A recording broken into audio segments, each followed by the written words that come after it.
целевой программы республиканской за последние 5 лет не зарегистрированы. Люди, кто у нас ответственен за подготовку. В Сыктывдинском, Кайгородском и Прилузском районах 17,6% объема годовой продукции на территории республики. По последней информации, которую Евгений Александрович Самойлов, в общем-то, предоставлял, мы буквально вот неделю назад разговаривали с ним на эту тему, значит, он надеется, что осенью этот законопроект во втором чтении уже будет принят. Вот. Но, честно сказать, что, учитывая печальную историю, значит, всех аналогичных законопроектов, мне кажется, что вот как-то так призрачно все это выглядит, принятие данного законопроекта осенью. Вообще сам законопроект президентом, это президентский законопроект, он был внесен, если мне память не изменяет, в ноябре прошлого года. Если уж президентский тормозится, то я не знаю уже даже, какова надежда на принятие данного законопроекта. Ну, собственно, я недаром задаю этот вопрос. И я думаю, что надо тогда, если на осенней сессии в плане мы не увидим федеральную,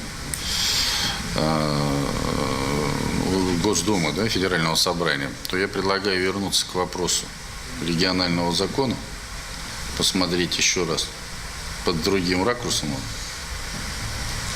И тем не менее, все-таки еще раз обсудив, может быть, выйти на принятие своего опять нового закона.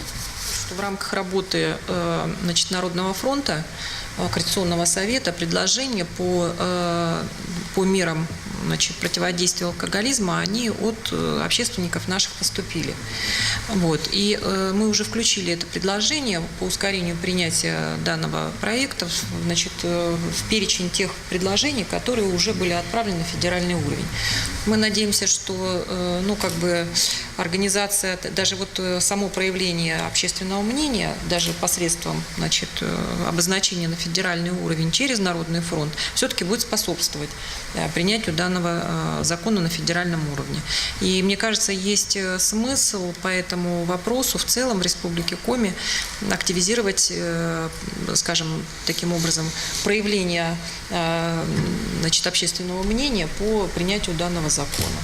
Потому что это есть тоже способ, собственно говоря, там, давления на федеральный центр в плане принятия закона.